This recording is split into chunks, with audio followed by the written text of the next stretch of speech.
Welcome to Indiana Sports Beat Radio, presented by Andy Moore Honda of Bloomington.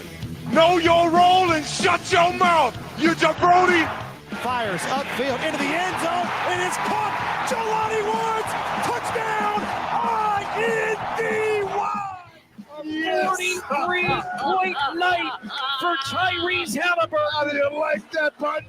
Renew now, drives in low, throws up a shot. It doesn't go. Tipped up and in by Anthony Leal. Indiana takes the lead. It's pretty simple. I win. Google me. Now, here's your host, Jim Coyle. Hey, everybody, welcome aboard. How are you on this Wednesday? We've reached the halfway point. Appreciate you being with us. Of course, Indiana Sports Beat Radio brought to you by Andy Moore Honda. Just go to andymoorehonda.com and get more to your door in the best in new and used vehicles. And, of course, the Autograph app. Autograph is where real fans get unreal rewards. The first app to track and reward fans for loving what they love most, turning passion into access and experiences. Download the Autograph app in either the Apple App Store or Google Play. Today, Autograph is where unhinged fandom meets unreal rewards. Just go to link.ag.fan/ISB media. Make sure you do that, and we'd appreciate it. How you doing, and welcome aboard. Looking forward to today's show as always, but little extra special sauce on top, a little hot sauce. Alabama head football coach Kalen DeBoer going to join us, so looking forward to that. Been waiting for things to slow down last night, but to get him on. He's been a very, very busy guy. The Pacers in action last night with a chance to close the series out, but things don't always go to plan, even though they did not. Milwaukee was without their two best players, including Giannis Antetokounmpo again. The Pacers are going to – you don't want to lose this game, I don't think. I know that it comes back to Indiana if they do the next one. But don't give a dying animal a chance. They could be dangerous. Cornered animal. You know what I'm talking about. John Boy, who else do we have on the program today? In the second hour, we will be joined by Kyle Neddenriep of the Indy Star and also Dylan Sinn from the Fort Wayne Journal-Gazette. Perfect. There are a couple of new sports that the IHSAA has that are full sports now, and those are wrestling for girls and volleyball for the boys. So we'll talk about that, but also plenty of other things to get to, especially with all the basketball action going on, and get caught up with Kyle and see how things are going with him. How are things with you guys this morning? Appreciate you jumping on the Andy Moore Honda hotline early and often from all over the place. Fred, Bob, Bill, Mike, Shenanigans, Brian, Buffalo Bill, Las Vegas Larry, Donald, Tony.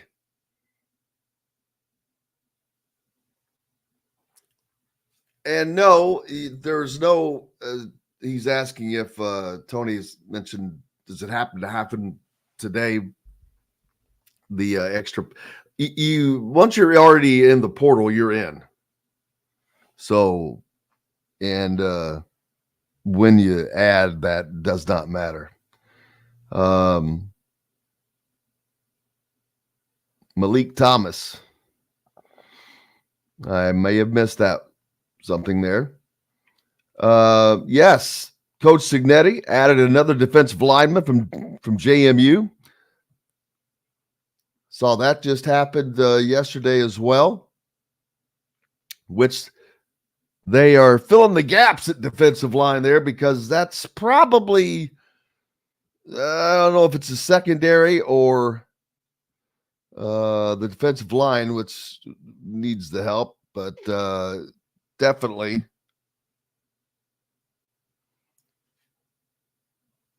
a place to help. And it did is Tyreek Tucker is the latest to jump on board.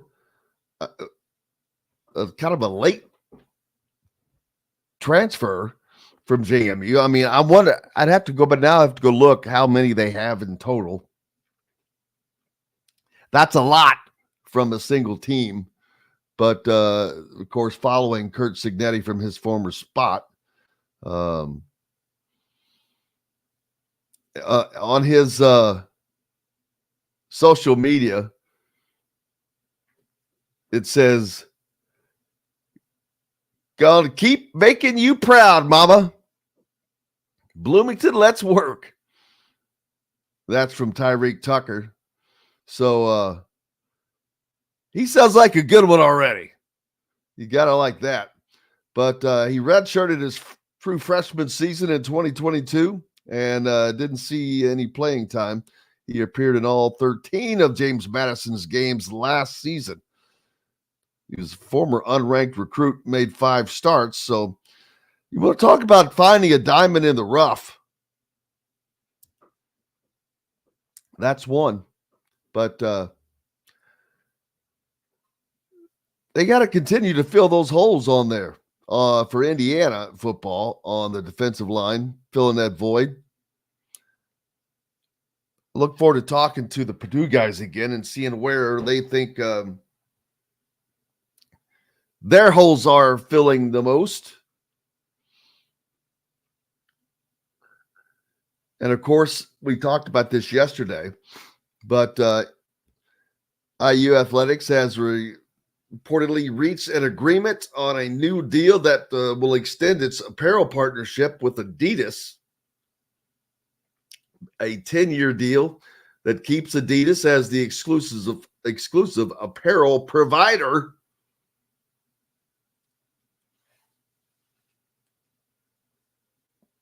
It's probably a good deal for Indiana because, like I said, I know a lot of people want to see them switch to the Jordan brand or something like that, but they're a big fish in a little pond with Adidas right now. And I'm an Adidas guy personally.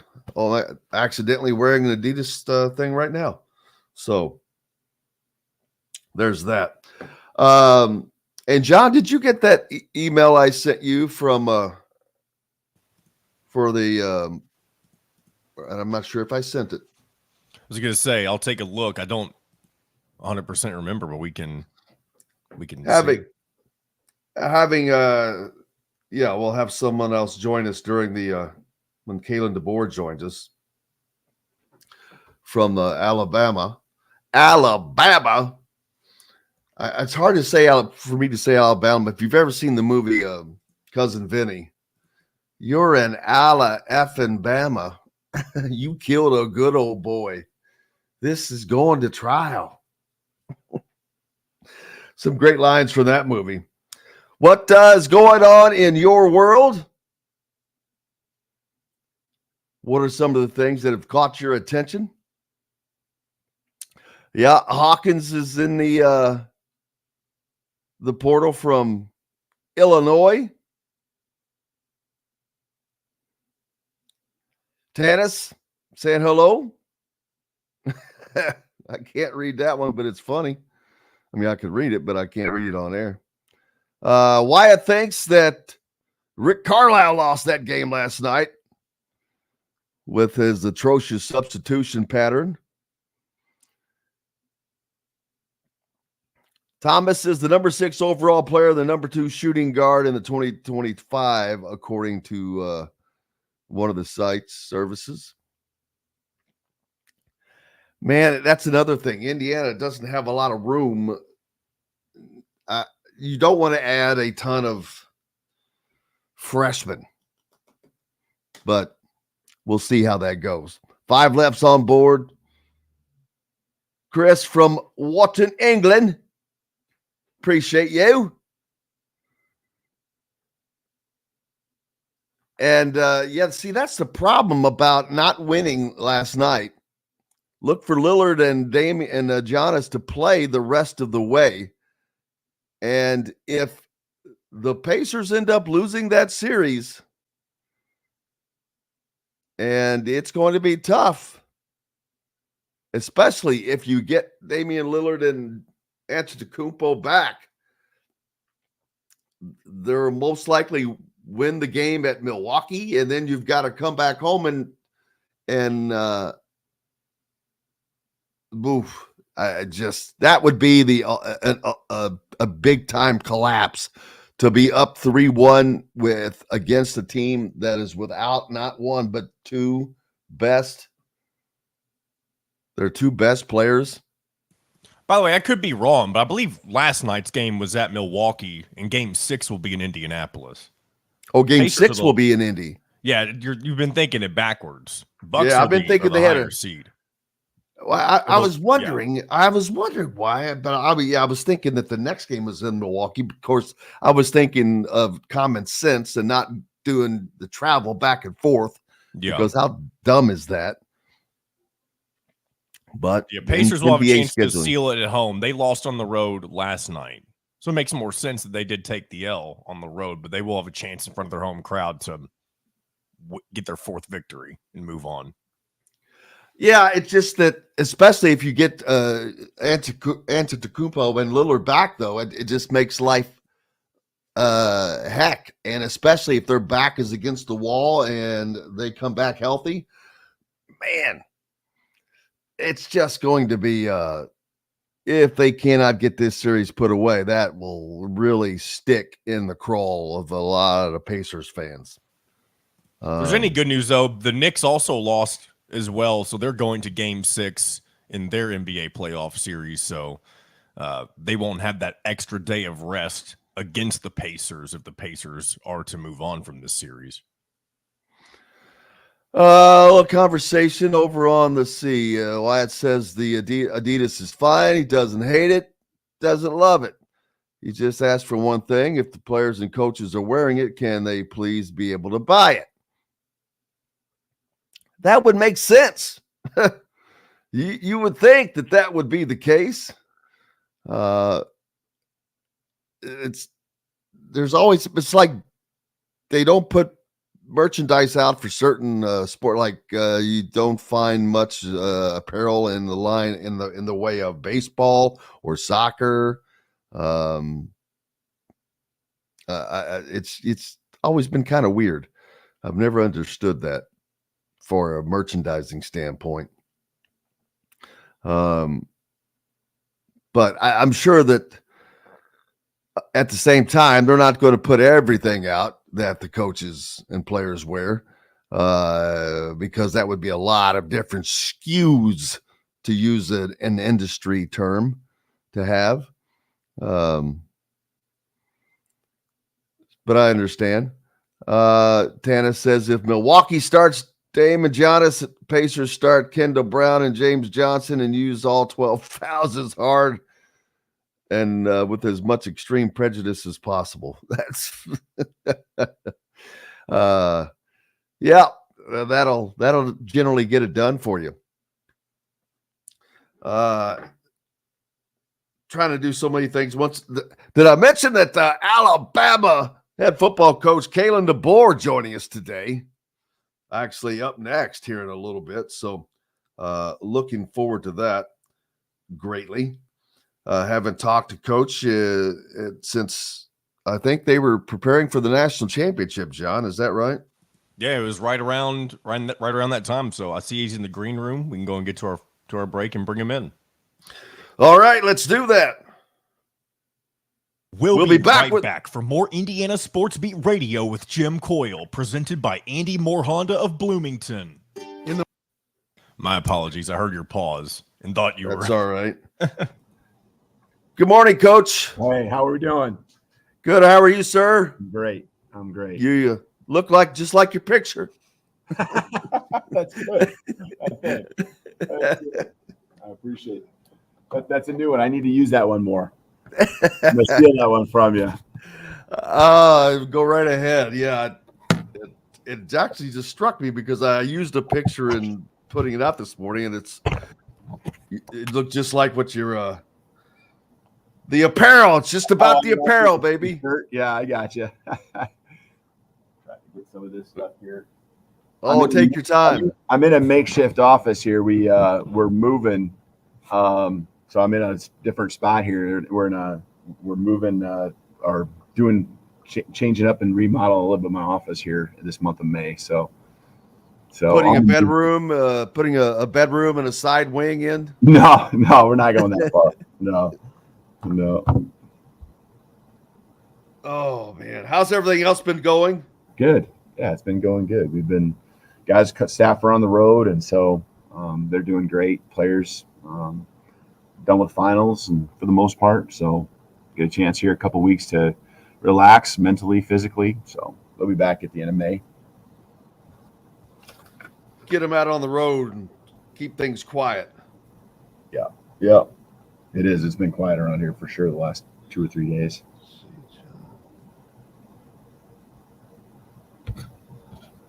I'm trying to send that to you now, John.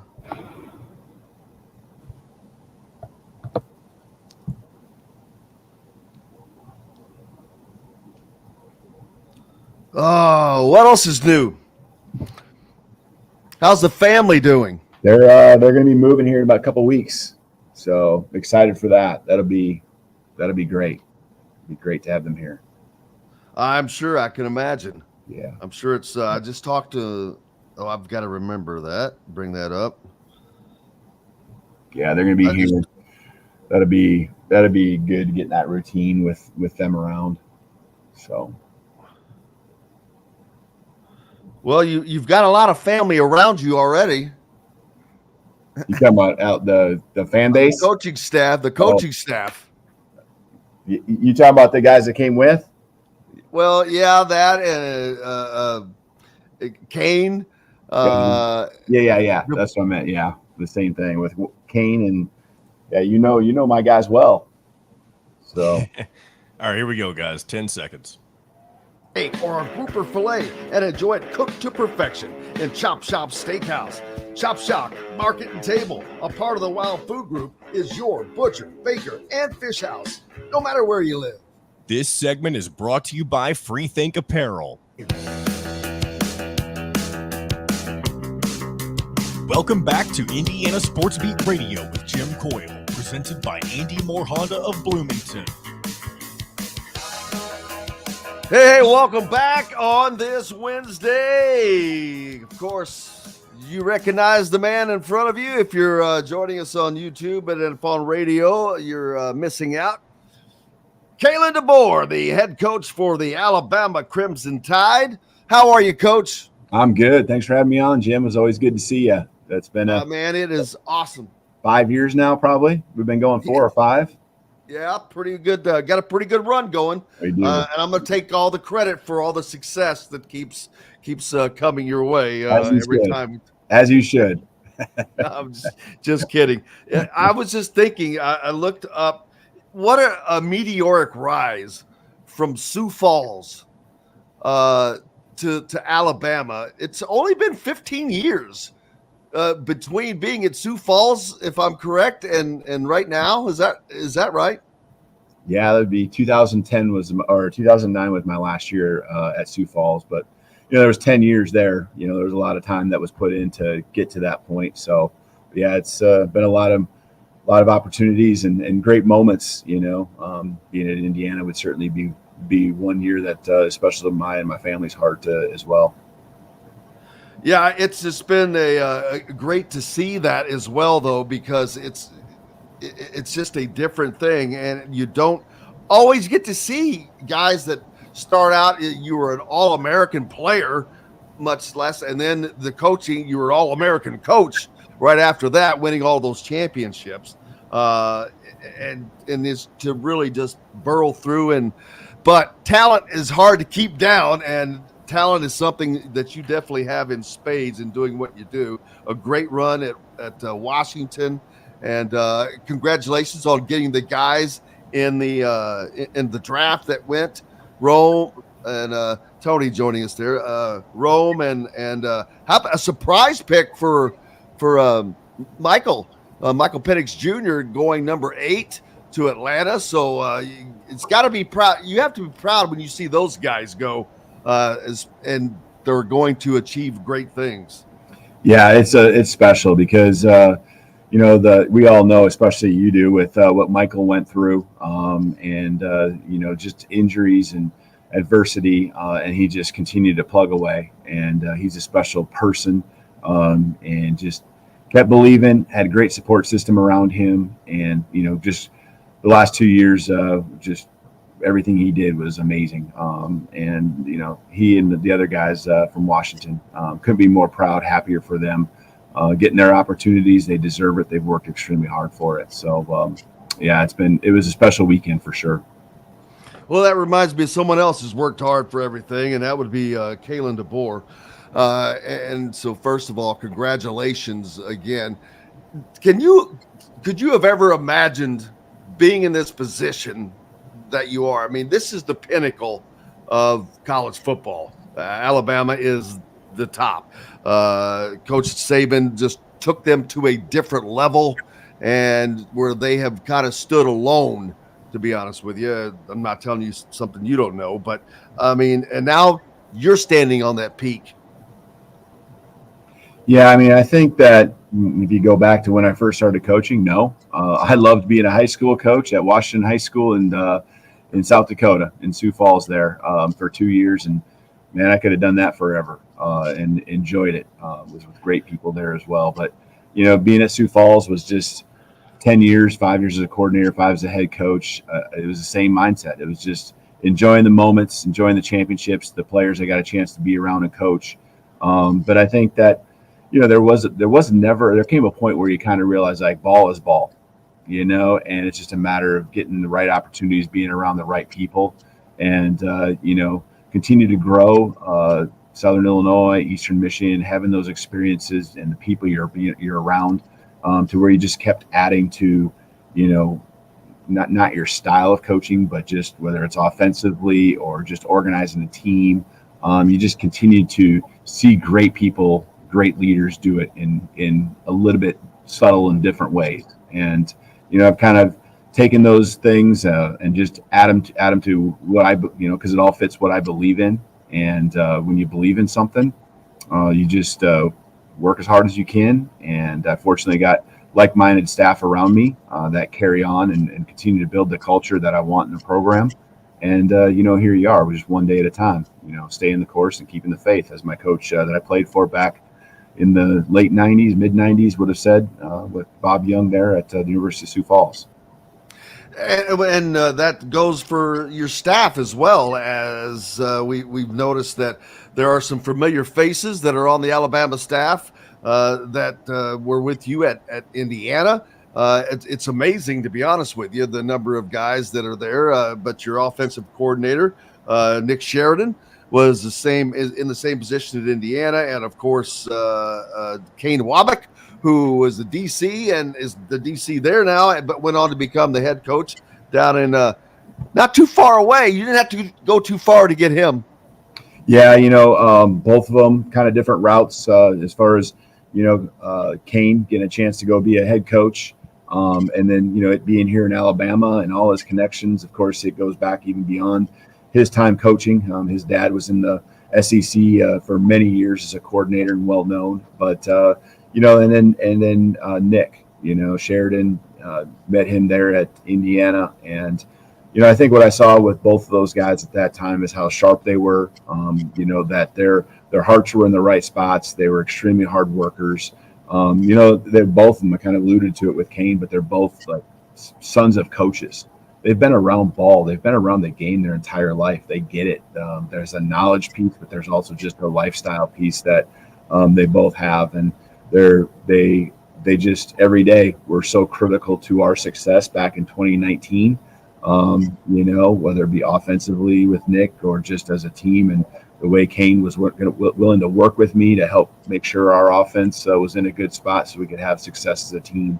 Those are the type of people you want. And fortunately get to have them here with me at Alabama. Even the strength coach, Dave Ballou, was also on there too. I mean, it's crazy. Of course, he left before anybody. Coach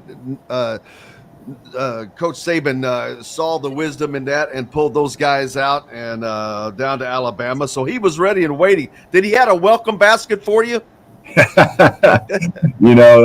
Dave, Coach Ballou has been amazing, having that relationship with him going back to 2019, and then knowing what his style was and getting here and just meeting with the players for 5 minutes, it was very apparent that he had put his stamp on the program from a strength conditioning standpoint, from a culture building standpoint. He's been critical to the success. He's been one of those pillars here, to help get the guys ready physically, but also mentally. And, really excited about the direction he continues to take our guys. They believe in him. We have, he's built and been part of building an amazing facility. Obviously, it takes some money and some other people to do that as well. But his vision in that area has been huge, for the success here at Alabama. Tony Sukas is with us as well from Alabama Tide. I'll let him jump in and ask something so I don't crowd it all. But Tony, how are you? Hey, well, first of all, thanks for having me on, Jim. And how's it going, Kalen? I'm good. Good to see you, Tony. Yeah, good to see you as well, Coach. I guess the thing I'll jump in and ask is we're all down in Alabama wondering how you're adjusting. What's the biggest difference from coaching at maybe Indiana and Washington? What's the biggest maybe cultural shock you've had so far coming down here at Alabama? Is there anything that kind of stands out for you? I get asked that question a lot. I think the Indiana piece, I was an assistant, and so your day-to-day routine is different. Just trying to put together an offense, and getting ready for each and every practice. From a culture standpoint, it honestly, there's not a lot of difference as far as, your geography, your living. I know we're further south, and everyone here in Alabama might feel a little different about that. I got to experience something pretty different, I guess, this last weekend down at Orange Beach with the mullet toss that happens, so that was something that was new.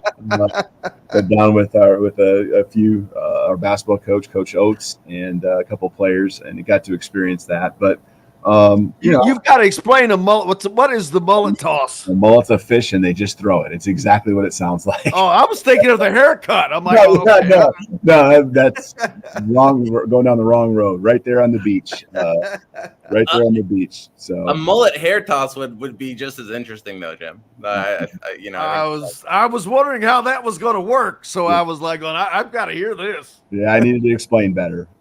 I'm sorry about that, Jim. I assumed too much. No. I just, I guess it's a cultural or indigenous, more indigenous. But I think that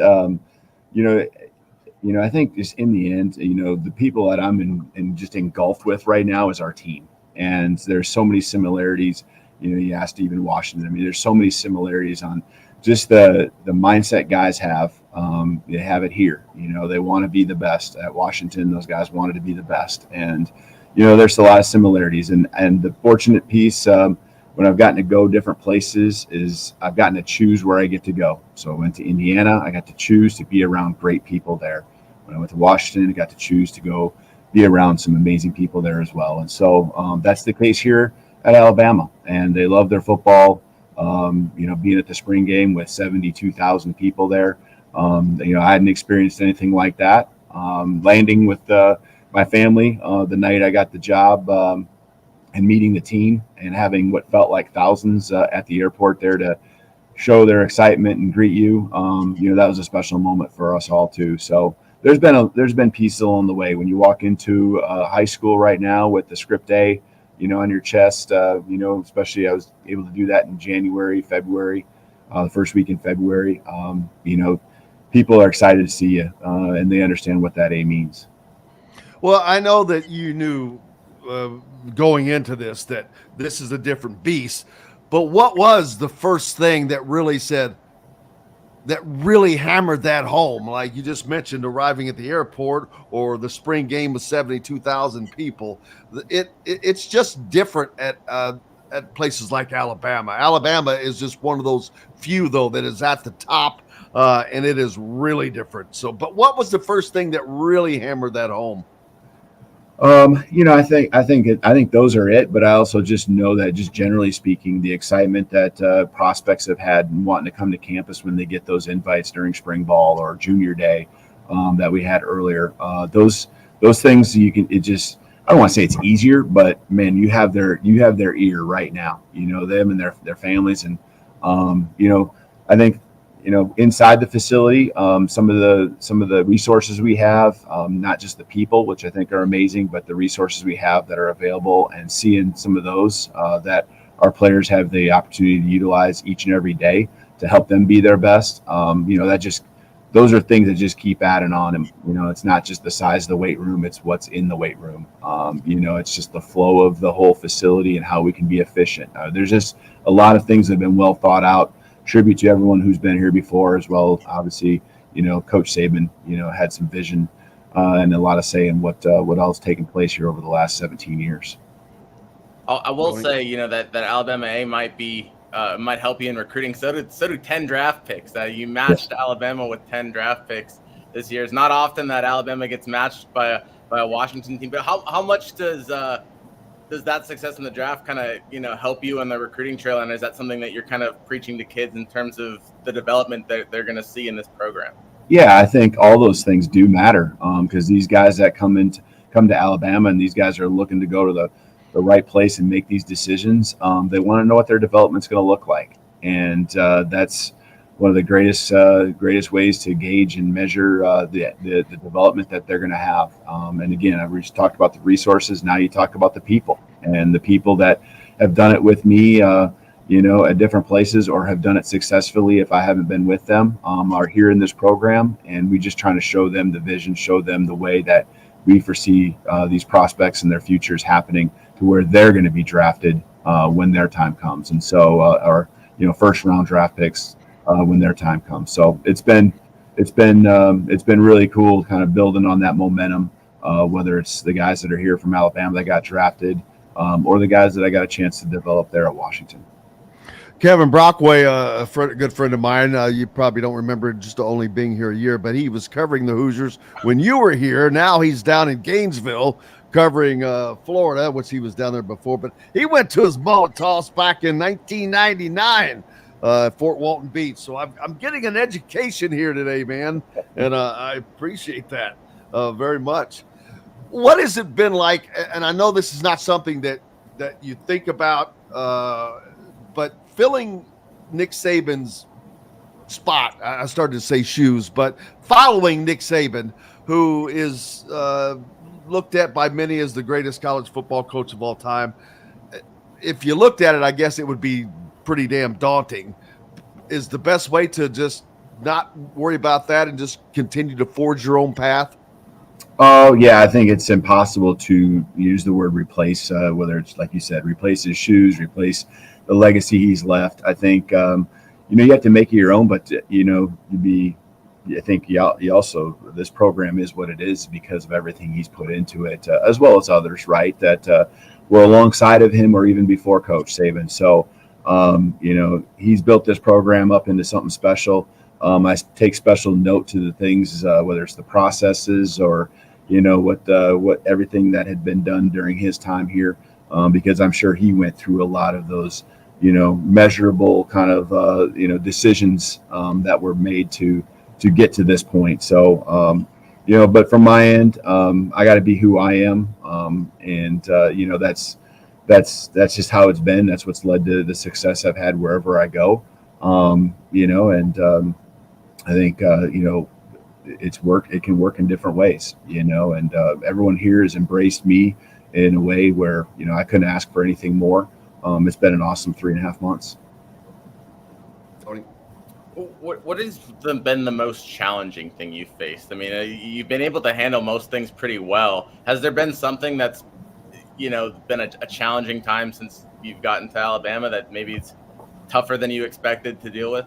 I knew it would be really hard, but I think the first couple weeks, just when you really break it down and you think about really no other players on other programs could enter the portal. At the time I took the job, our guys had 30 days to enter the portal. Those first 2 weeks, the intensity of just trying to make sure I met with as many guys as possible. I couldn't meet with the whole team, but individually. But communicating with them, communicating as a team with them, communicating with individual position groups, them individually on their own. While you're hiring a staff, one by one, and trying to be thorough with that. Had a good idea of how I wanted it to look, but just really trying to be thorough and trying to bring the best people in here, even if I didn't know them. And can't say enough about the staff that I retained that is here in place. Freddie Roach, defensive line coach, Robert Gillespie, running backs coach, two guys on top of a lot of off the field staff that really helped in that transition. But those 2 weeks right there, 3 weeks maybe, I think once we got past the first 2 weeks, I had a pretty good feel that, these guys that were with us. And we really didn't have anyone, entering the portal or anything after that. But, you weren't going to add to your roster during that time. It was only guys that were going to leave. And this isn't a program that was 1-11 or, on the decline. This was a program that went to a national semifinal game. And so there's a lot of really good and highly sought after players, here. And the noise that surrounds them, the number of people that recruited them, probably coming out of high school, there's a lot of people, a lot of noise, and these guys stayed true to why they came here. They believed in Alabama. They believed that, we could build a staff and continue this momentum. I can't tell you, I think that's really brought us together. I think it's brought us closer. I know it's brought these players closer because there's a respect and appreciation they have for each other that exists because they all, blocked the noise out and decided to stay here at Alabama. There's obviously more time to add, but you did talk about that. I know you can't talk about anybody in particular, but how do you feel, coming out of the transfer portal ended, yesterday? Just how do you feel kind of coming out, and where do you feel with your roster right now? How things stand pretty close to the end of, the transfer transaction period kind of thing.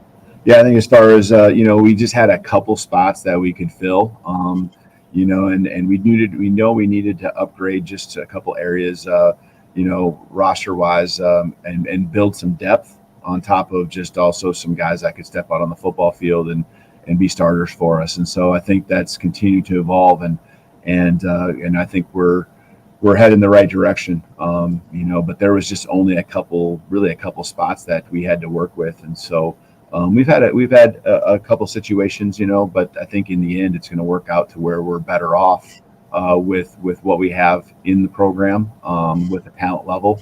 And, I'm excited about these guys again that made that second now commitment to stay here and build on what we did this spring. Without giving away too much, how many spots do you think you kind of have? Yeah, we have probably 3, 2 to 3. About 3 spots. I was going to say, I'm going to make sure I don't forget to give a shout out to your assistant, Allie Smith, for being such a help. And that's got to be great having somebody to help navigate all that stuff like that. Oh man, Allie's she's gonna go crazy knowing she got some time here on this show. She's done a great job. She was with me at Washington as an assistant there and as executive assistant. And so she helped set this up. So yeah, we all appreciate her. Absolutely. And I asked you earlier, the break, the family, you said your family's about to move down there. Yeah, we're probably closing in on a little less than 2 weeks that they'll be down here, and we'll get a chance to move into a home together, about 3 weeks from now. So excited for all that, getting to the routine of life, that's still, I think, when you're in that right frame of mind, that's when you're at your best. And so I can't wait to have them here. They're the ones that allow me to go to work every day and kind of pour into these guys, this program, and seeing them each and every night, each and every morning. That's what makes your day. So do it for them. And I can't wait to have them here. I can only imagine. 2 kids, right? A son and a daughter. Is that right? I have 2 daughters. Yep. 2 daughters. Oh, wow. You have 2 2 girls. daughters. There's no pressure for football with them, so that's a good thing. I was going to wonder that next thing. I have one daughter, and she goes to Ole Miss. As a matter of fact, she's a junior there, and she's there. You guys are not on the schedule. Do you all play next year? Do we want to?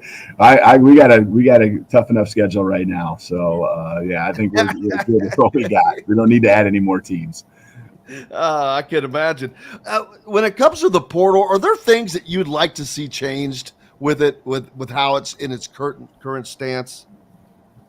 Yeah. I mean, I think the hard part is once you make one move and you adjust something, it leads to, there's unintended consequences. And that's the hard part. I know that, we talk about as coaches around the country, and just you're trying to make it better. But there's always little loopholes and things and new things that pop up when you make one move. And so I feel like there's a unified effort to try to make it the best it can be. And we just got to keep trying to go down that road, making small changes here and there, tweaking things, seeing how it goes.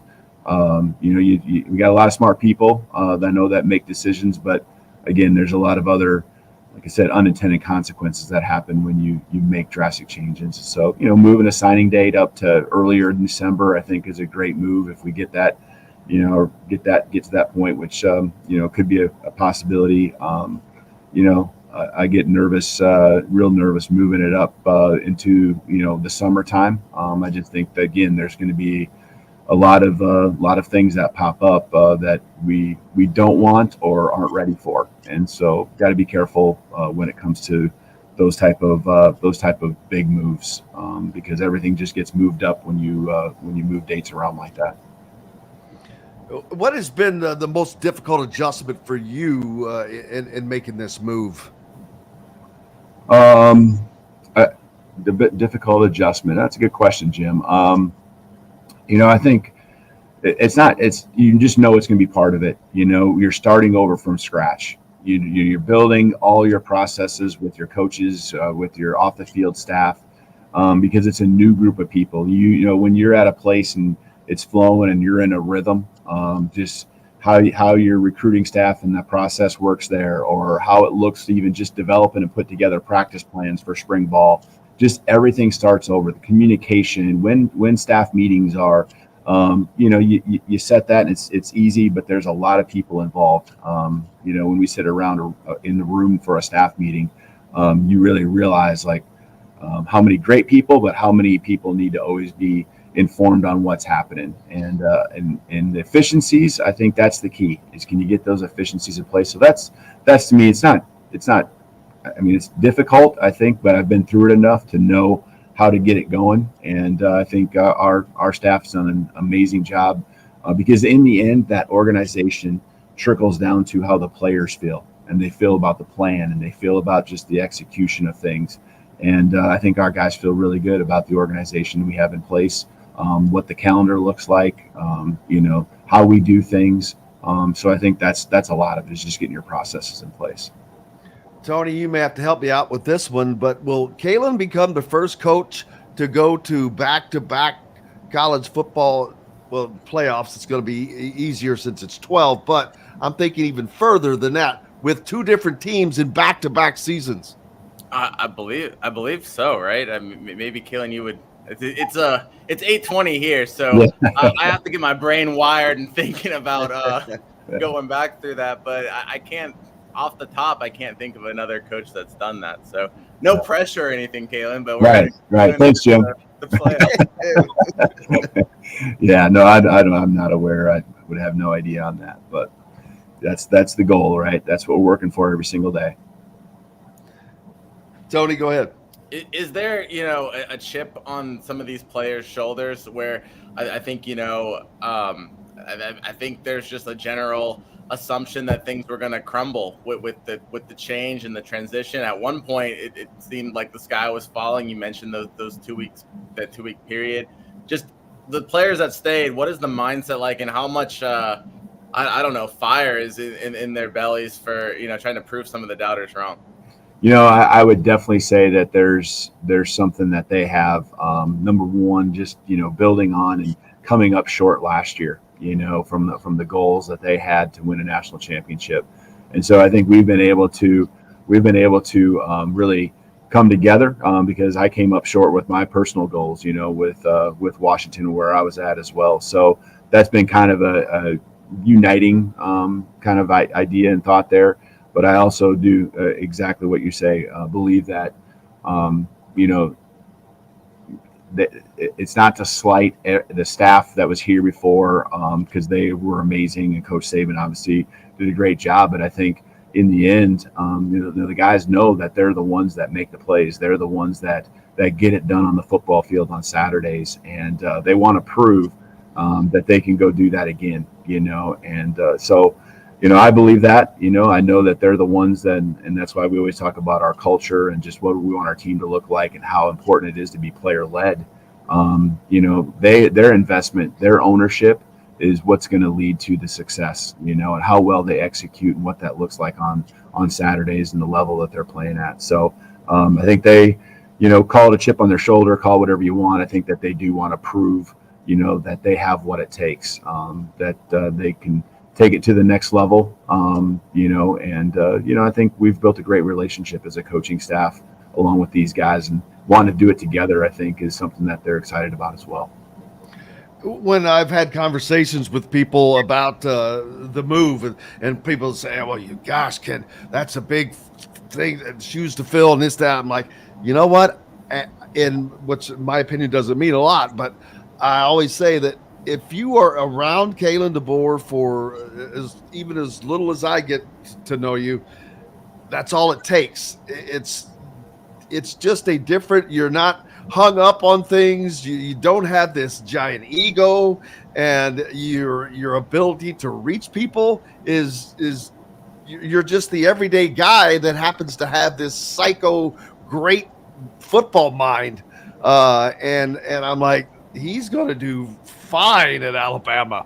And I think that they could not have picked a better candidate, in my opinion, like I said, because you have handled every step of the way with ease, it seems like. And I know it's not easy, but you make it seem that way. And a big part of that is just because of your personality and who you are, and that's probably the North or the South Dakota upbringing. Well, I came on your show to get my weekly pump up talk, Jim. So I appreciate you doing that for me. So no, I appreciate all that, and I think you just really try to make the main things, and each and every day you come to work and you just roll up your sleeves and you continue to build the relationships. You continue to evaluate, find the prospects out there that can add to your program, get to know them, get to know their parents, build our team. I mean, there's just all those things, and you understand what the makeup of a championship program looks like. And that's, what you're working for every day. That it's the people around you, them understanding their roles, and you being clear, setting the right expectations. So there's a lot that goes into it, but I think when you keep the main thing, that's a huge starting point and gets you off to a good start. So, kind of alluding to what you said, I mean, I always feel like things are never as bad as they seem, and never as good as they seem. And so, that's what keeps you steady. That's what keeps you going. And that's the way you always got to respond to whatever comes your way. Tony, last word. Yeah, just Kalen, one of the things that I noticed, since you came in here is just like a lot of the people that you brought on your staff that are behind the scenes. And I was going to ask if there's anybody that we should know about that's really kind of helped with your, transition. We see all the on-staff assistants, and we've obviously seen what you've been able to do, but who has kind of been that kind of maybe guy in the shadows, or maybe there's a few of them you want to highlight, who's kind of been that for you over at Alabama? Yeah, we talked about Dave Ballou. I think about the pillars in our program, and Dave Ballou and our coordinators. I know Courtney Morgan has gotten a lot of attention as our GM and just leads the recruiting. And he was with me at Washington. He was at Michigan for a year, which was his alma mater, and then he was at Fresno State with me in 2020. And he does an amazing job. But some of the people that just keep the train moving. You talked about Allie Smith, my executive assistant, and how, the efficient that can be. I think about another Allie Vandenberg is our nutritionist, and she was with me at Fresno State, and, she's just a diamond in the rough. I mean, just a gem in every way, as far as how she goes about her business as a dietitian. And our guys have just, I think, seen the effort she puts in, and she works right there alongside Dave Ballou, and the way they're changing, these guys and their bodies through nutrition and the strength program. It's awesome to see. But I think it takes everyone. It takes your QCs. Mitch Dolan is our analyst. That came with me from Washington, and he's been at Fresno. He's been at Washington. He worked with the quarterbacks.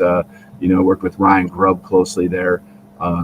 Just that flow, that transition. On defense, the equivalent of the senior analyst would be Chuck Morrell, who I've known going back, 30 years. And the guy's brilliant. The guy's got unbelievable mind, amazing person, and did a just unreal job at Washington in the last couple of years there. And he's here with us, and so. Ron McKeefrey, who was my strength coach at Washington and Fresno, and being here, he's my culture guy. He's a kind of a high performance and in charge of just helping me keep everything together. He knows what we want it to look like, and each and every day we're just getting together and talking about the big picture plans across the program, from the pieces on the field to the pieces off the field with player development, and all of that. So I could go on and on and on, and I hate doing this because I'll leave some very important people out, but those are certainly some of the great ones that came with, that have helped in the transition to make it as smooth as possible. Tony, thanks for joining us and helping me not look as much like the idiot that I am navigating this. Kalen, I cannot thank you enough. As always, my appreciation to you is immense. And it doesn't mean you have remained the same person no matter where you are or what you're doing. And I am forever grateful to that. And best of luck. And I look forward to having you back on as you prepare for the national championship playoffs again this year. Yeah, Jim, I just appreciate going back to, that 2019 season, just the way you worked with me and all that. And so I'm always appreciative and want to pay that back to you. So thanks for all you do as well. Well, you've done that in spades, and I cannot thank you enough, man. Appreciate you. Look forward to your family joining you. Good luck, and we look forward to talking to you again. Awesome. Roll Tide. Thank you very much. Kalen DeBoer, the head coach of the Alabama Crimson Tide, joining us here on today's program. We've got lots more coming up. We'll be back with all that and more right after this. We'll be right back for more Indiana Sports Beat Radio with Jim Coyle, presented by Andy Moore Honda of Bloomington. In the market. Man, I am so grateful as always, Kalen. You're the best. Yeah. Thanks for having me on, Jim. Tony, good seeing you. Yep. Good seeing you, Kalen. You bet. Yep. You guys have a great day, great week. Yep. You as well. Thanks. I'll get down to a game eventually. Absolutely. I've never actually been to a mullet toss. I tried to act like Kalen, you got me beat on that. So. Yeah, it was interesting. So yeah, when you first said that, all I could think about was the mullet haircut. I'm like, what the hell's a mullet toss? How do you toss a mullet? Yeah, good thing you asked. Good thing someone said something. So yeah, I'm not kidding you. It wasn't going to translate to Indiana radio, but we're going to need a Dreamland or Archibald's verdict from you, Kalen, sometime soon. Yeah, that's a tough one right there. And I need to keep my. I need to toe that line with them. Yeah, you got to have a political answer. All right. Thank you guys. I think we might have actually 4 spots. It's 3 or 4. It's right in there in waivers. Depending on who's come with us. If you're going to go publish and do stuff, and I know I put it out there for everyone to hear, but you know how it is. It's 2 one day, it's 3 the next, and it's 4, 3 the next. Depends on who's out. So there's guys behind the scenes constantly doing things as far as like in or out or things like that. So we're close. There wasn't a lot to work with. So yeah. Yep. It wasn't as quite as the I don't know, the extreme names as maybe it was blown up to be in terms of I think it was the media or a lot of the national guys kind of blew it up as they were going to be like a ton of names entering the portal, and just didn't seem like those high profile guys were really there, you know.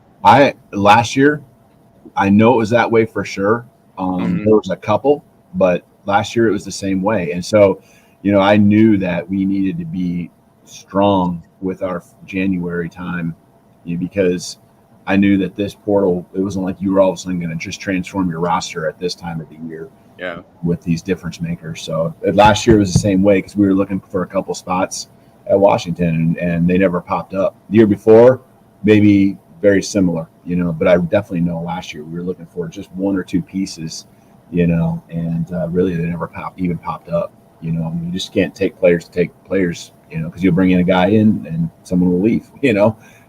So you got to be careful of that. But yeah. Cool. Well, appreciate you guys. Yep. Thank you very much, Kalen. We'll talk to you again. Yep.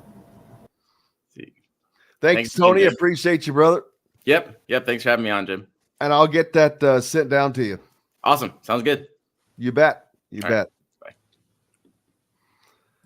Bye. Okay, Right, John. We're back in 10, and just treat this like it's the beginning of the second hour. I've already got it under control, so we're good. Don't worry about what's next. Or go to mystonecrestliving.com. That's mystonecrestliving.com for more details. This segment is brought to you by the Chop Shop, home of the Indiana football and men's basketball coaches shows. Welcome back to Indiana Sports Beat Radio with Jim Coyle, presented by Andy Moore Honda of Bloomington. Welcome back to Indiana Sports Beat Radio here on this Wednesday. Just finished up with Alabama head football coach Kalen DeBoer. And John, I have to laugh. What the heck kind of music is that we got going there? You know, so it's called happy pop type beat. That's the description it gives me. And I just kind of thought it was some feel good with some horns, honestly. I like the vibe. Hey, man, it's cool. I'm just curious. But yeah, it is a happy time. We just finished up with probably my favorite interview every time. Kalen DeBoer, the now head football coach at Alabama, is just incredibly down to earth. I'm telling you, he is a down to earth guy. And when I've had conversations with people, like I said, about his potential success, I'm like, dude, they could not have hired a more perfect candidate to navigate the waters that has to be Alabama football coach is gigantic. You heard him say it's over 70,000 people for the spring game. Just to see a glorified scrimmage. That's what you get down there. But he takes all that in with a plum and handles it in such a way that it's just his daily approach to everything. And again, we're grateful for him taking the time, to come on with us. And Tony Sukas as well from Tide Illustrated, the Alabama Rivals group there. Wanted to make sure that we got in some smarter questions than I might ask, and glad to have K-Bro was on the Andy Moore Honda hotline there as well. So appreciate him always, and everybody else. Looking forward to talking to Kyle Neddenriep from the Indy Star. When does he join us, John Boy? As soon as he's available. He says he'll be on in the moment. So I just wanted to make sure I didn't have that confused. A few new sports added there in IHSAA. And of course, coming up it's still 5 weeks away, the All-Star Week, the first week of June, in which the Indiana seniors will play the juniors. And you've got other things go on that week. Then, of course, at the end, Indiana and Kentucky senior All-Stars playing each other. So we'll talk about that. Dylan Sinn joined us later as well, and we'll talk about all things that are portal. There he is. First of all, Kyle Neddenriep from the Indy Star. How are the Tigers doing? They are 17-13, I believe. They're above 500, man. That's a lot better than a lot of people I talk to. Cardinals fans, again, not happy this year. Rick Bozich, who comes on, who will be on, there's nobody on today. He'll be on Friday, I think. But he's a White Sox fan, and I don't think his life is going too well either. Not well. My neighbor's a White Sox fan, and I've been rubbing it in. Yeah, they're terrible this year. Yeah, 2 years in a row. Not fun for those guys, for the Southsiders, as they call them. A couple new sports have been officially added to the ledger for the IHSAA. On the women's side, it's wrestling, and on the boys' side, it's volleyball. So that's the boys' volleyball. That's going to be a competitive thing. I can imagine that'll probably take off faster than the women's wrestling, only because there's probably so many guys that are already doing that. Yeah, and they've been, so 2 years ago they added these two sports as sort of what they call emerging sports. So the last 2 years, basically, they've sort of been on track to become recognized sports. And the IHSA kind of takes them under their wing, and really for both sports for years have been club sports, and they've been playing, even without, they're sort of not under the school's wing necessarily officially, but they sort of are. And so, and girls wrestling's had their own state championship, and boys volleyball had their own too. And then the last couple of years, they've kind of been on this track. It's just a matter of getting enough teams to compete. And really, girls wrestling's taken off like crazy, because you only need basically one girl to make up a team. But there have been, I posted the number. I went to one of these IHSA meetings last week where they talked to the Bulls, and Paul Neidig said, I think in the last 5 years, it's gone from like under 300 girls to like 1,400 girls competing in wrestling. And there's like 177 teams, so that's nearly half the membership has teams in girls wrestling at this point. And then boys volleyball, just because of the overall number it takes to make up a team, isn't quite as much as far as teams go, but they have, I think, 105 teams competing this spring in their championship or in their tournament, registered for their tournament. So you need 100 basically to have enough to become a recognized sport. So they got in, and they'll continue to add. I think there'll be teams, especially now that they are a recognized sport, there'll be more teams that join and whatnot. So, but yeah, I've covered some boys volleyball. I've done some stories on some girls wrestlers in the past, and I knew that was one that there are girls out there competing against the boys, and now they can kind of have their own championship, and it'll be a cool thing. That's a sport really across the nation that's really taken off. Both sports have been, but especially girls wrestling. I think over 80% of states now, I think, have recognized girls wrestling, if I remember that number correctly. So both those sports, I think, are easy ones to to sort of understand why they've become recognized sports. The next one, I think, will be girls lacrosse. Girls lacrosse is, they had a proposal that came about in this week, and they actually tabled it. They need to do some other things with that, and they will vote on that in June. So that would not be for a recognized sport, but that would be to add it as emerging, and again, kind of put it on track to become a recognized sport in the next 2 years or 4, whatever the number may be. The idea would be to put it on track for membership in 2 years, but that's one that I'm not sure. There's just not a ton of schools participating in lacrosse, boys or girls. So I don't know.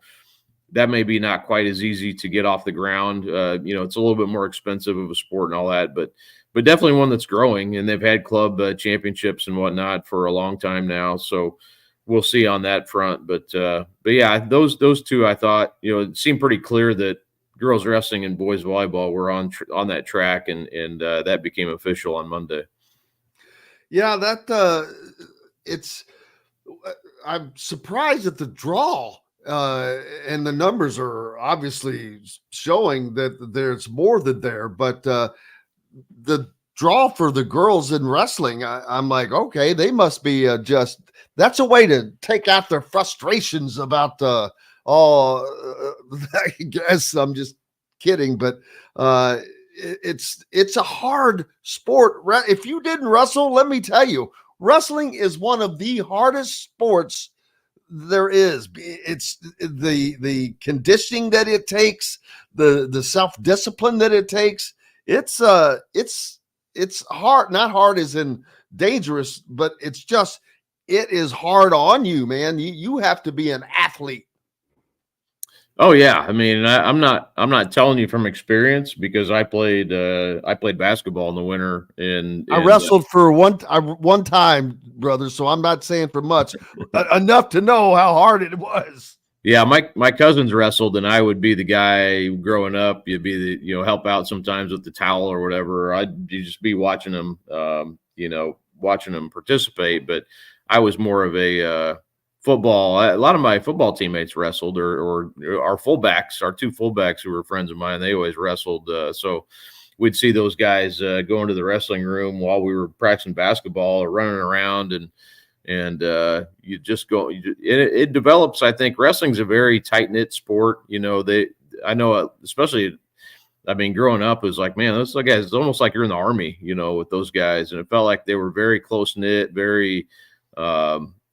Very close, and I think every sport's that way to an extent. That one seemed to be to another extent. So, but yeah, I think it's a sport that develops toughness. And I think it's awesome that these girls have this opportunity now, and not that they didn't before, but the fact that it's actually a recognized sport, it'll get the full, sort of the full go of like, the state meet and the, all the things that come with that. And boys wrestling obviously has had that, and it's really cool. It's maybe the coolest event of all as far as the state finals go. So you add that for the girls, and it's nothing but a great thing. And like I said, it's been going on. It's not like we're starting from ground zero in building it. It's been going on for a while, and now it just gets the full treatment.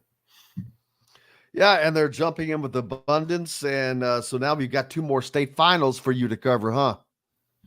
Yeah, I mean but that's and like I said, it's I think it's a good thing. I mean, I think one thing, and you kind of say that jokingly, and it is. I mean, it's great to have more things to cover, but I think that is one thing people were concerned about. Maybe not so much on the girls' side, but you're taking away maybe some athletes who might participate in other sports, and I think that's always the biggest thing. And also these athletic directors and things who have so many sports that they're sort of coordinating gym time and all that. I mean, so it adds another layer on top of that. But it is, having sat in on that meeting the other day, it's helpful for me to kind of understand, what people are thinking and that. And it's I thought Paul Neidig said, he did say like, hey, you don't have to add these sports, it's not, if you can't add them or you don't have the people to, it's not like you're required to add these sports. But also, you being busy as an athletic director is not a reason not to do it. It's you want to open opportunities for kids, and I think that's that's the idea with this. And like I said, you don't need for girls wrestling, you should have everything you need already. Boys volleyball, you may need to have some gym time and that sort of thing as well. But yeah, I mean, it is more, and that's not as much for us as writing about it, but just like for the schools. So that is something to consider. And I think that'll, it's one of those things too with girls lacrosse that'll be taken under consideration too. It's like how many athletes are you going to lose? That's always a consideration, I think, too, is just, are you spreading yourself too thin? But a lot of these schools that have girls lacrosse already are pretty big schools anyway, and they probably have girls who are already, if they're competing in girls lacrosse, they're probably playing a different sport in a different season rather than taking away from something that they're in season with. So anyway, that is a consideration though. Switching topics a little bit. Over the weekend, I was up at the Pacers Athletics Center for the Indiana Jam Fest, and obviously watching Indiana Elite. But one of the guys that stood out was Mark Zachary. That dude, who is obviously probably going to go on to play football after high school, but he is a difference-making point guard. Yeah, I caught a little bit of that too. And yeah, I mean, I actually talked to Mark the other night. I was over at Ben Davis there's a lot of schools around here doing their college day football events right now. And I just chatted with him a little bit, and, you know, he is a football player, but, you know, you watch him play in those games. I only caught about half of one of their games up there this weekend, but he comes off the bench and automatically he's I think in the first two possessions, he hit a three and had an assist. So, you know, you bring a guy like that off the bench, and I guarantee, you know, him playing with this Indiana Elite team now, you know, I guarantee schools are going to be like, who is that? Who's that? You know, he's going to be on the, like, who's that kid? You know, because his wingspan's like 6'10". Obviously, and I've watched him play, you know, for a long time, but yeah, I mean, he's just such a good basketball player that he's going to attract a lot of attention. Now he's not that door's not open. So, you know, he's going to be a football player in college. I'm not saying, you know, the school he goes to, he may, you know, he could, you know, but he's not going to go be recruited just for basketball. But yeah, he's just, I mean, obviously he's really, really good. I thought this year, especially, he took a step forward just as a point guard and, you know, doing, you know, playing a role that they didn't really have before, a role he didn't have before. And all of a sudden now he's showing why he's one of the best point guards in our state. Yeah, Todd Leary was up there with me, and he kept asking me, he's like, who is this guy? Who's this guy? Because he came in and just changed things. And it was his speed, his hands, like you said, his length. It just causes disruptions on defense. And he is definitely a difference maker. But and speaking of basketball in the state, sectional realignment for basketball, among other things, has happened. It did, yeah, and pretty big change in basketball. Football, there were some changes, kind of the normal changes that you see every 2 years. Not a ton in 6A. I mean, that was sort of a secondary deal. You did have some changes in some of the lower classes, and there were a handful of changes in 6A, but not anything to really make a big deal about. But in basketball, it changed a lot. In the 4-class sports, because of the different way they're classifying these sports now, you know, they're going by percentages. So there's 20% in 4A, 25 each in 2A and 3A, and then 30% in 1A. So instead of splitting the classes evenly, you know, you ended up dropping down the bottom 20 schools in 4A by enrollment to 3A. So that loaded up 3A, which I don't think was necessarily the intent of this impetus behind this change originally. You know, but Cathedral moves down, Attucks moves down. You know, you had Roncalli, New Pal, you know, schools that have been state champions, sectional champions, moving down to 3A, and they were champions at 4A moving down. So you ended up with a lot of changes. You know, there were more 4-team sectionals in 4A than I expected there would be. More 4 and 6-team sectionals. I thought there'd be a ton of 5A or 5 class. There was I think only 7 of the 16 are 5 teams in each sectional. So you ended up with a lot of 4 and a lot of 6. So that part of it did change a little bit. And there are some different matchups. So you'll see some different teams in sectionals, and, you know, certainly sectional 10, which has been a gauntlet here. You lost Cathedral and Attucks to 3A, so that one looks different. Ben Davis ended up, you know, they're with Pike, Brownsburg, Plainfield, and Avon, so that one's different than it was because the Terre Haute schools are now going with Bloomington and Martinsville. So definitely, you know, check that out. I mean, that'll look a lot different. You won't have nearly as many midweek games in 4A sectional as you used to. So there are, you know, and again, these aren't things that'll drastically change the tournament, you know, as you look at it next year, but definitely it'll feel different for sure. So yeah, there are, you know, check that out. I posted some of my takeaways and bigger takeaways, and you can find all the sectional groupings there. I linked all those. Yeah, just go to the Indy Star and get all of that information. It's all right there. Kyle Neddenriep has it all up and ready for you. Kyle, thank you very much, sir. Don't work too hard the rest of the week. You bet. Thanks, Jim.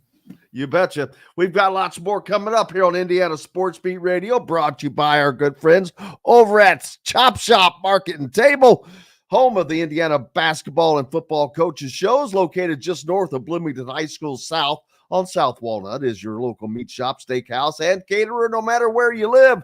Chop Shop Market and Table offers a great sit-down dining experience for breakfast, lunch, or dinner, where you can even pick out your own steak from the on-site butcher or choose from their incredible daily dinner specials. Chop Shop's Butcher Shop offers quality meats like locally owned sourced Wagyu steaks from the Voiles family down the road here. And do not miss out on Chop Shop's daily in-house made bakery items, cakes, pies, pastries, all mouth-watering. And we're back with more, including Dylan Sinn from the Fort Wayne Journal-Gazette right after this.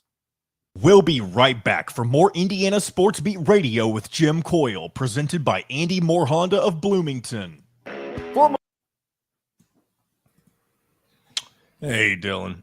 Hey, how are you? Hey, thanks for all the adjusting around for us. Yeah. Sorry for bothering you twice yesterday about switching your time around. No problem at all. How was the DeBoer interview? I didn't get a chance to listen to it. It went pretty well. Jim seemed to enjoy how it turned out. So, all right. Yeah, that's great. It's nice to have that little connection, honestly. I feel like. Yeah, that was fantastic. Look at you guys. Yeah, the reason we moved you to this instead of Thursdays because Rick Bozich also had to move his times. We were like, well, we need to have something later on in the Wednesday, so let's just see if Dylan's willing to move again. So, but thanks for moving around for us. All right, no problem. Glad to do it.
Got about 30 seconds, Jim.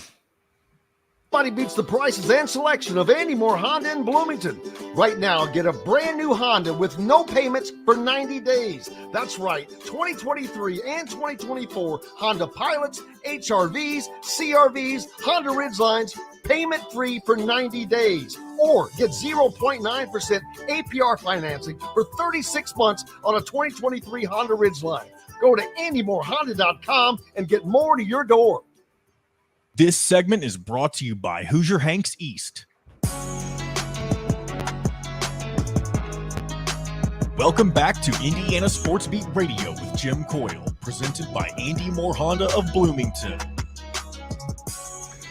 Welcome back on this Wednesday. Thank you so much for being with us. Brought to you by Hoosier Hanks East, located off College Mall Road in Bloomington. Hoosier Hanks East has an array of custom pizzas, Strom's, baked wings, mac bowls, fresh salads, and so much more. Dine in, carry out, or have Hank cater your next event.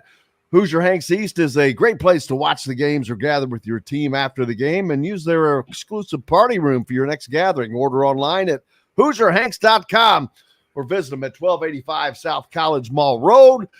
Welcome in our friend Dylan Sinn from the Fort Wayne Journal-Gazette. Thank you. And I heard John thanking you in the break, but let me thank you. Dylan has altered his schedule multiple times for us with the special guest Kalen DeBoer, and then Rick Bozich is normally on, and he had to change because there's Derby stuff going on. Just a lot of things happening, Dylan. But thank you for being so amenable to it. Yeah, no problem at all. I'm a little bit miffed that you would push me out of my slot for Kalen DeBoer. I feel like I'm more important than him, quite frankly. It was a debate. I had to think about it, and I'm like, oh man, I'm like Dylan, Kalen. I'm like, man, I hope that Dylan doesn't get too mad at me. No, I'm just kidding, but appreciate it greatly. But lots going on in football, basketball. It's all still happening with the portal. Even Kalen, I didn't bring it up, but they've lost guys to the portal here in the last couple of days. Indiana lost a hard hit, really. Indiana football losing a projected starter, defensive back, Kobe Minor. Yeah. That one, you never know what goes on behind that right now, but that one has to hurt. Yeah, absolutely. I mean, so IU this spring session got at least one player essentially poached. I think it is fair to say is Philip Bliddy went to Auburn. They were not expecting Philip Bliddy to enter the transfer portal. He did, had a lot of big offers, ended up at Auburn. My guess is that the same thing happened with Kobe Minor, where he probably had someone who induced him into the portal, and he went, and he's probably gonna end up at a pretty big name, would be my guess, because he was projected to be a starter at Indiana. And this is a real position weakness for the Hoosiers at this point. There's some talent there, don't get me wrong, at corner, but that is a position, one of the few positions, quite frankly, that Kurt Cignetti has not kind of rounded out with significant talent from the transfer portal, is the cornerback position. And then to lose one of your projected starters on top of that is tough. You still have Jamari Sharp. Obviously, that's a significant talent there. There's some young talent at the position. Josh Filiston was one of their top recruits this cycle as a freshman, but he's a freshman. So I think they're going to have to do a little bit of work in the portal to kind of round out that position. There's the kid from JMU. I think Pond is his name. He is a corner who is in the transfer portal currently. I would expect IU to be a heavy player for him, but he's very, very talented. There are going to be other guys who are looking at him too. So this is a positional weakness for Indiana, maybe the positional weakness on the team right now with Minor's departure. So I would expect that Cignetti will do some work to kind of shore that up here, at least before fall camp starts in August. So yeah, that's something to watch, is that I feel like basically every other position on the team, you can kind of make a case that there's solid to okay to solid, or in the case of wide receiver, very, very good, and running back also, quite frankly. But cornerback, there's some work to do. Do we have an official count of former JMU players that are now at IU? Because that number is huge, and it continues to grow. Yes, they just added another one yesterday with the addition of the defensive tackle Tyreek Tucker, who is different than a lot of the other JMU guys in that he has 3 years of eligibility left. He was a redshirt freshman for JMU last year at defensive tackle. Played in all 13 games, started 5, was very, very productive for them. Would expect him to probably play a significant amount for Indiana this year, because again, they did lose Philip Bliddy at defensive tackle. That was a projected starter. So I think getting Tyreek Tucker is at least in part a response to that. Obviously, you'd like to have him regardless. He was a good player at JMU, but he becomes a much bigger part of this year's plan, I think, in light of losing Bliddy. And so, yeah, he does have 3 years of eligibility left. Most of the JMU guys only have 1 or 2 years at most. he has 3, so that's interesting to see. I'm not sure if you saw if you guys have talked about the news yet, but IU did have another loss in the portal this morning, which was Jaden McDonald, the linebacker from Troy, who got to IU in the portal in January. One of that early flurry of signees for Signetti. He has re-entered the portal, which actually is not the worst thing in the world. I do think that room, the linebacker room, is very strong. And so I think that suggests that he was probably a little bit lower on the depth chart. And he's probably looking for somewhere where he's going to get some more playing time. They brought in a lot of impact players at linebacker. They brought back a fair amount of impact players at linebacker. And so I do think that is not nearly as big of a hit as Minor and Blitty were, because he was a guy who you expected to play. But if he's transferring, that probably means he wasn't going to get that much playing time, even though he's a very talented player who did very well at Troy, and I would expect him to land on his feet somewhere. Yeah, there has got to be something done about a player that transfers to a place at, say, mid-year in the portal, stays for a semester and leaves. That's utterly ridiculous. I understand the sentiment. Ridiculous. I understand the sentiment. I do. But that's the whole point of spring practice, right? Is to kind of show, hey, this is where you are on the depth chart. You know more after spring practice about where you are on the depth chart. And so he has 1 year of eligibility left. He's looking for playing time, right? I get it. He produced a ton at Troy. So now he's looking to kind of take a step up, prove himself against a higher level of competition. Maybe he wasn't going to get that chance in Indiana. So you kind of portal hop again. And like, I do understand your sentiment, right? I do think it's tough, because I think a lot of this is this is still connected to academics at the end of the day for now. And it's tough for these guys to kind of get credits to continue to transfer when you're moving around twice in 5 months, right? So I do think there are probably some of these. I don't think these guys care about that. But you have to, because some of these schools, especially some of these schools, are not going to like, yeah, a lot of the schools, it's kind of a rubber stamp to get you in, but not all of them. Right? Like, if you want to go to certain schools, you at least have to have your credits in order. And I do think that makes it much more difficult for certain schools to get in, that like some of these guys would probably want to go to, just because, man, like you got credits here, and here that you got to kind of figure out. And it's probably a little bit tough for some of these places, would be my guess. I mean, maybe it's just a rubber stamp on all of them. I would guess that some of the schools it's a little bit tougher to get into. Yeah, and there is an attempt, and actually the discussions are, I don't know how far along they are, but a way of trying to settle this issue that the lawsuit that in essence might turn these players into employees. Yeah. The revenue sharing, a revenue sharing plan. Yeah. But the good thing about that is, maybe that is a way to incorporate language that gives the schools some control, whether it's from an NIL standpoint and getting a 2-year contract out of a guy where he can't just boom, boom, boom, do that, which would be tremendous. I think that gives you a little more solidify your roster and your understanding of what you're going to have. I don't know where that will end up, but that's where they are at the moment. Yeah, absolutely. And that's what I've heard is that a deal is almost certainly going to happen. So they're very far along. It's now the what we still have to know is the actual parameters of that deal and what's actually in there, because it does seem like revenue sharing is coming.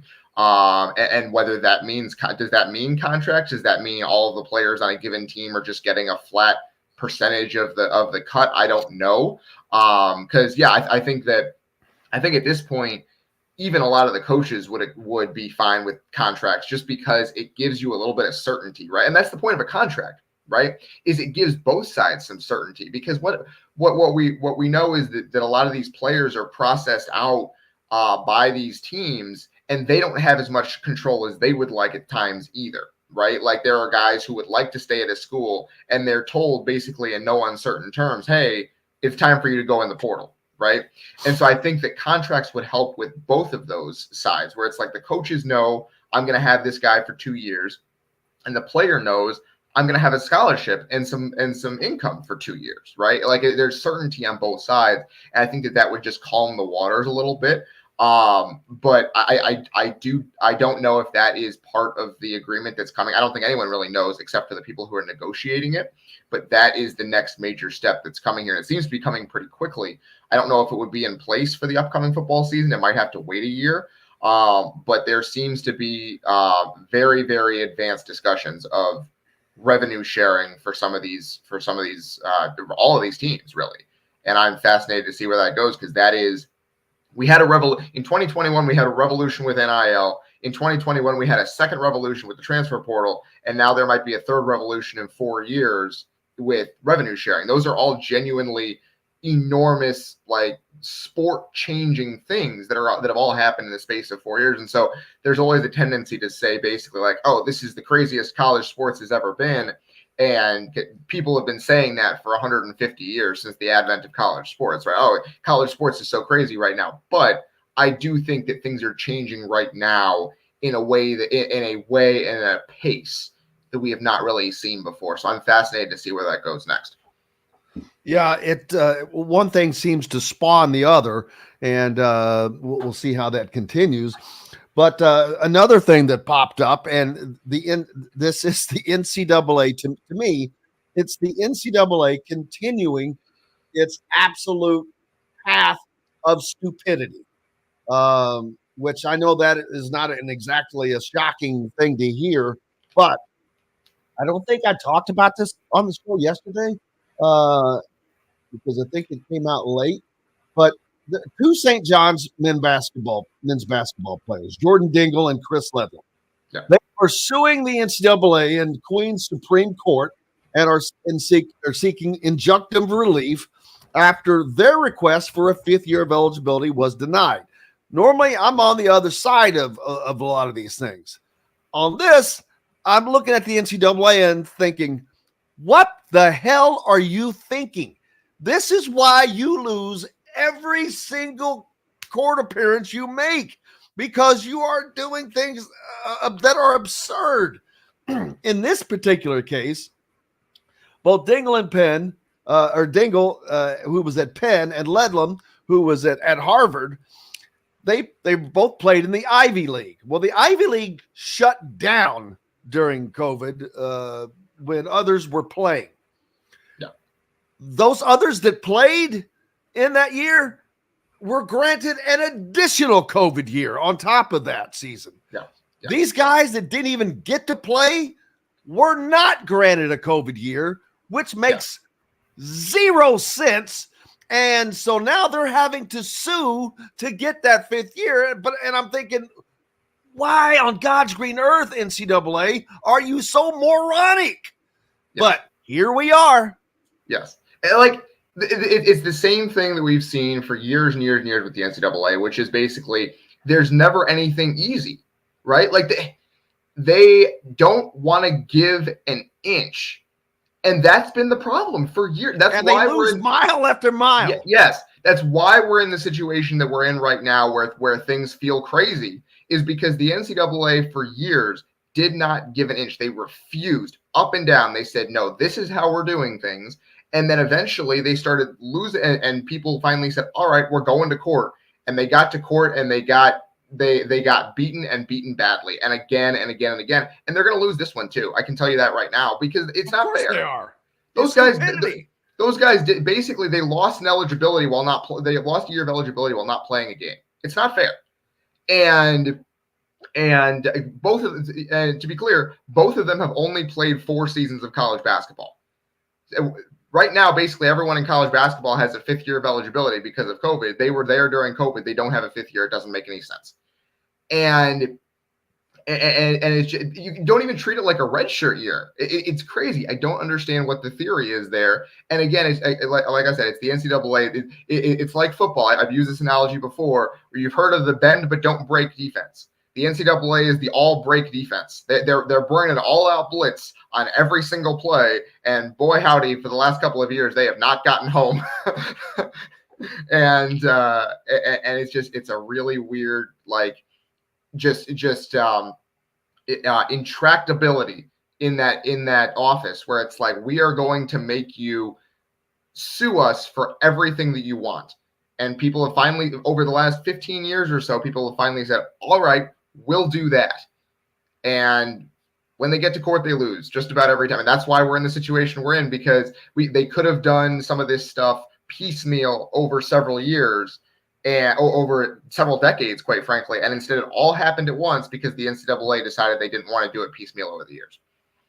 Yeah, the only people that can be making those decisions at the NCAA have to be the attorneys, and they must be billing by the hour, because they're like, hey, man, we can stretch this out and lose another case, because otherwise there's no way you take that. I mean, it's just it's the ridiculous decisions that have come out of there is blows my mind. We've got to take a quick break.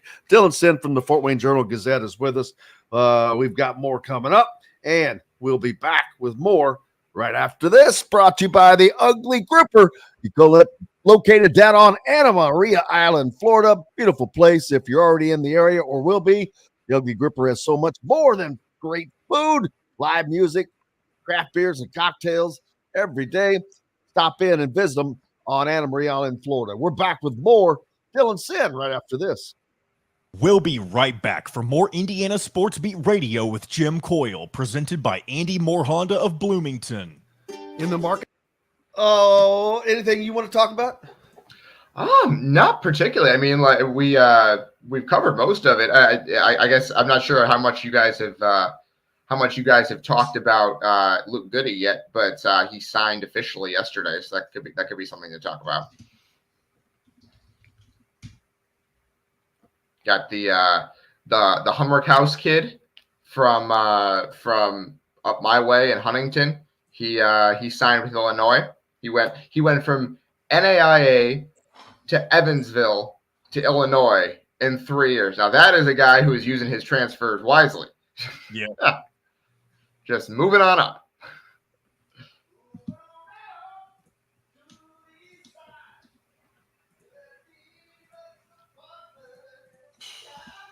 What is he singing? Oh boy. Oh boy.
All right, here we go. 20 seconds.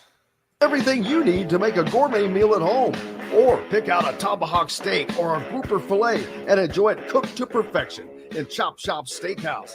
Chop Shop Market and Table, a part of the Wild Food Group, is your butcher, baker, and fish house, no matter where you live. This segment is brought to you by Bubba's 33 in Clarksville and Evansville. Pizza, burgers, beer.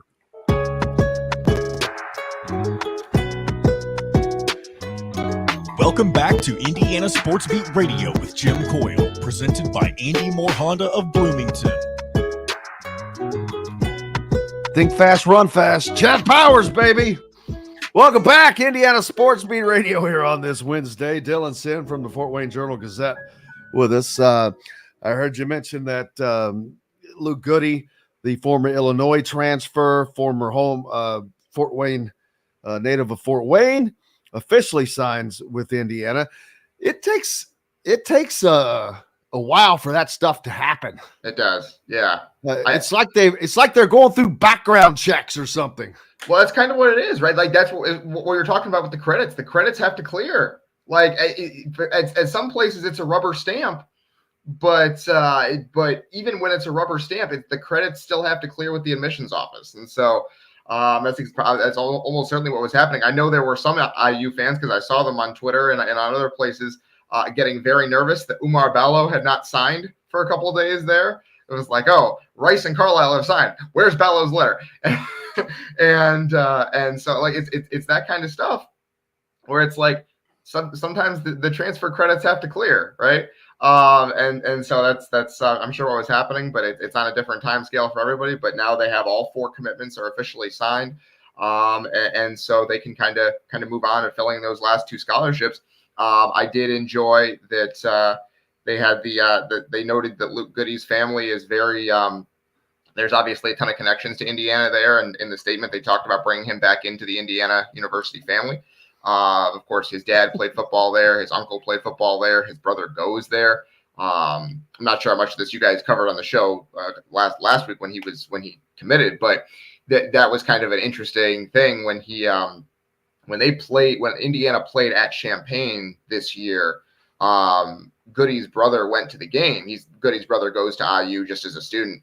And Goody was asked about that after the game, and he said, "Yeah, I had to let him know, hey, don't wear IU gear to the Illinois family section."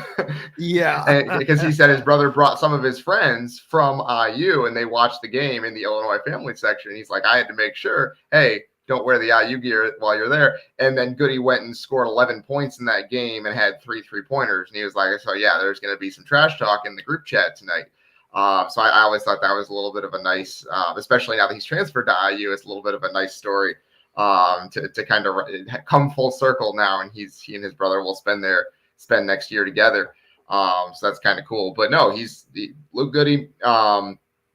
He's a guy he's a guy who's going to play for Indiana this year. Absolutely, I think he probably has a similar role to the one he had for Illinois last year, somewhere between 15 and 20 minutes a game. And his job is going to be to come in and spot up and shoot threes. I think that's going to be the main thing. But I think he's kind of been pigeonholed into he's the shooter guy that we got. I don't think that's fair I don't think that's entirely true to him. He's a great shooter, don't get me wrong. But he does a lot of things really, really well. I think he had a game against Indiana in Bloomington a couple of years ago where he had basically his best game of the season that day.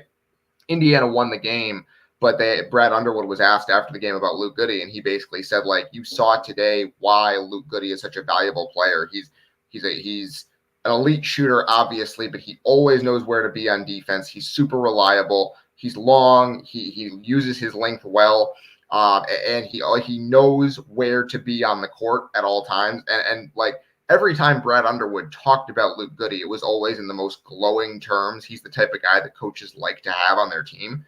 And so I am fascinated to see how he kind of carves out a niche for himself as more than just, I'm the shooter you brought in from the portal. I think he's more than that as a player. And I think he'll carve out a really important role for himself. Yeah.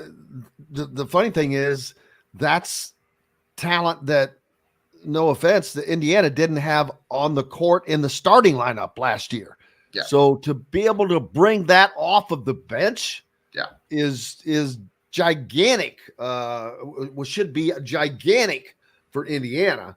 And it's not just going to be just Luke Goody either. I mean, how good they can be, I don't know. I'm out of the prediction game because sure. You just have to wait till everything falls into place, and there's a lot of other factors that figure into it. Yeah. How do they get along? How do they get along as a team? How do they flow? And so that all of that has to come together. And we'll see when it happens on the court. But the fact that the talent upgrade at Indiana has been immense. I mean, I would say that it has doubled in essence, and without doubling the talent has doubled with the same amount of players. Yeah.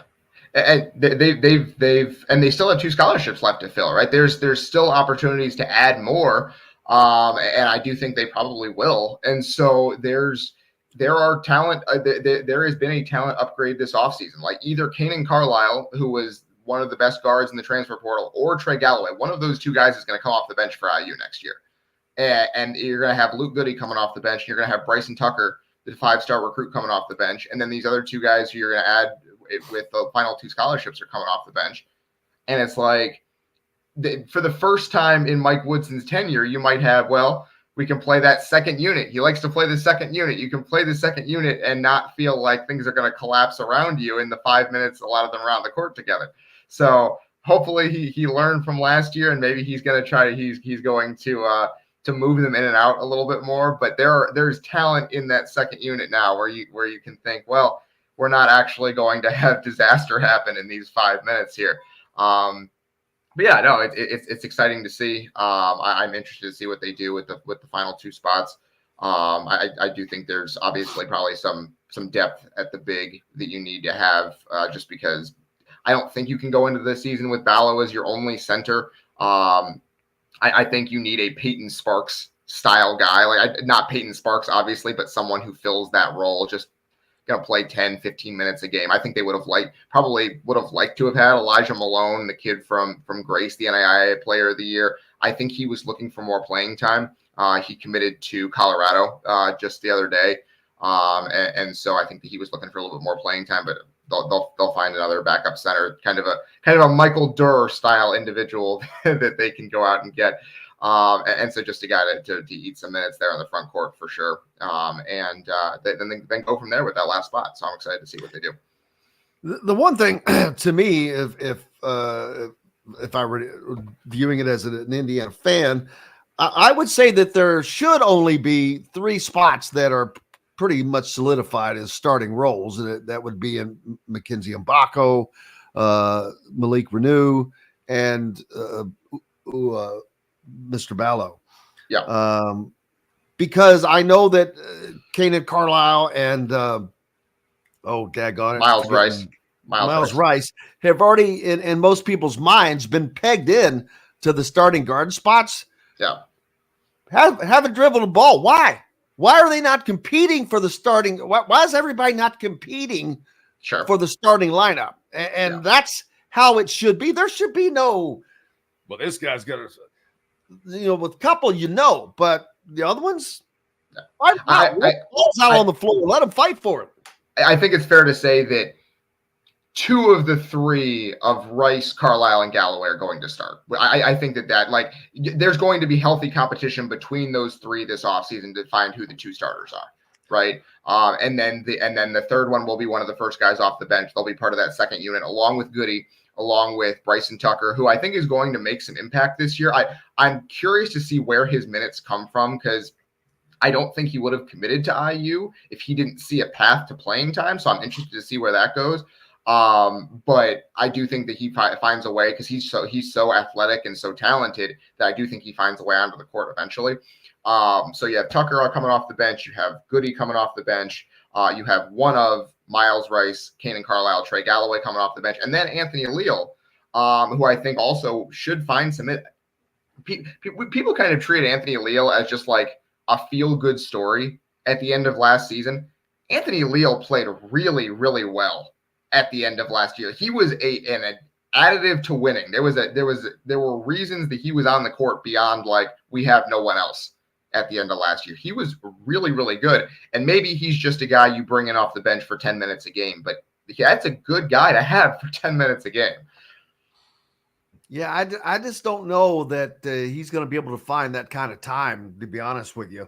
It of course, will depend on the game and the game situation, but And I will say with Trey Galloway, Mike Woodson has shown a penchant for rewarding loyalty, and hence them going through senior day festivities, even though they weren't going to be graduating and knew they weren't going to be graduating, basically so they could stand out there and espouse the greatness of Mike Woodson. I mean, let's be honest. That was Leland Galloway's role during senior day.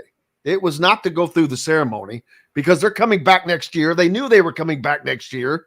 Their role was a PR move. It was to get people excited when there was not a whole lot of excitement going on. It was basically saying, it was coming back. PR move for Mike Woodson. Yeah. Well, yeah. And so I do think that's they're leaders on the team, right? Like those are probably going to be the team captains. And you're right. I do wonder if Leal is going to get lost in the shuffle a little bit just because there's so much depth there at the guard position now at that wing spot. Well, you got Ja'Kai Newton, Bryson Tucker. There's a lot of new names that are also added to the mix. We haven't even seen Ja'Kai Newton dribble a basketball during a game. I am convinced that Ja'Kai Newton is a good player, by the way. Like, I don't know if he's going to play a ton this year. I am convinced he is going to be a very good college basketball player. Nothing I saw on tape from him in high school suggested to me that he could not play at this level. Yeah, he was hurt last year, and I think that actually hurt the team pretty significantly because I think he would have gotten some pretty significant minutes last year. But I think he might press for some minutes this year. The problem is that you have I could see a path to playing time for basically everybody on the roster, essentially except Gabe Cupps, which I kind of feel bad about. Like, I thought Gabe Cupps made some pretty significant strides toward the end of last season, and he's going to go from playing basically 20 to 24 minutes a game last year to not playing hardly at all this year. And I kind of feel bad because he's a good player. He's going to be a good – I said this all of last year, even when he was struggling, even when it was kind of like 4-on-5, when he was in the game on offense, because he wasn't much of an offensive threat. I said it. He's going to be a good player for Indiana. It wasn't last year that he was a super impact player for them, but he did make some great plays down the stretch of the regular season, got better. He did what you want a freshman to do. And so I do wonder what happens with him this year, because if he didn't think he was going to play, he probably enters the portal, right? Like there would have been teams that wanted to have Gabe Cupps in the portal. And so they like either he thinks that he's going to find a way to play, or he thinks that there's going to be a direct path to him starting as a junior. And so I do wonder, maybe he redshirts this year, maybe he takes a redshirt year to kind of build his body and go from there.